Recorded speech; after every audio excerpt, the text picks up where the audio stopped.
اعوذ باللہ من الشیطان الرجیم بسم اللہ الرحمن الرحیم. پیارے بچوں السلام علیکم. Class 7 subject Urdu. ٹاپک سری نگر سے کرگل تک کا لاسٹ پیراگراف. کرگل میں مسلمان اور بود آباد ہے. ان کا لباس اور رہن سہن ایک جیسا ہے. کرگلس مز بود تو مسلمان روزان. اہد لباس تو اہد وتھن بہن سہ کنوئی. یہاں کے لوگ بودی پرکی اور بلتی بولتے ہیں. اتک لوگ زبان بولان بودی بولان پرکی بولان بیش بلتی بولان.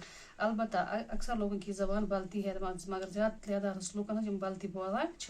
کچھ لوگ دردی یا شینا بھی بولتے ہیں. کن لوگ دردی زبان تھے یا شینا تھے بولان. یہاں بدھ وہار خانقاہیں گمپے مساجد اور تمام باڑے اور امام باڑے پہلو نظر آتے ہیں. ات بدھ وہار کے مطلب ان بدھن ہند عبادت گاہ خانقاہ گمپا مسجد امام باڑا جائے جائے نظر گسان اور سب لوگ ان کا برابر احترام کرتے ہیں. تو ساری لوگ اک سندس مذہب گاہس احترام کران.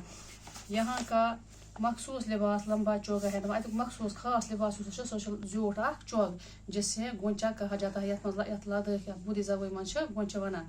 عورت اور مرد دونوں ہی اس چوگے کے ساتھ کمر بند کا استعمال کرتے ہیں. زن تو موہنی دونوئی ات چوگس پہ کمر بند گنڈان.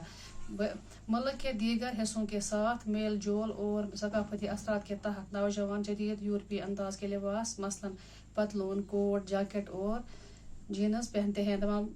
ملکس باقی حصن ہند ات پہ میل جول سے دویمن ملکن ہند ات پہ ثقافتی اثر ات تحت اتک نوجوان تم نئی نئی یورپی انداز مز لباس لاگان. تر مز پتلون کوٹ جیکٹ جینز وغیرہ لاگان. لیکن پھر بھی لوگ مذہبی تہذیبی اور ثقافتی قدروں کا لحاظ رکھتے ہیں. مگر ام علاوہ تم اگر نیبرم لوکن ہند لباس لاگان تتھ پن مذہب ان چیزن ہند لحاظ تھاوان. پتہ مز کینٛہہ الفاظ مانے وافر کافی تعداد میں پسماندہ پچھڑا ہوا پیچھے رہ جانے والا اضافہ زیادہ رغبت دلچسپی رہن سہن اٹھنا بیٹھنا طرز زندگی. اللہ حافظ.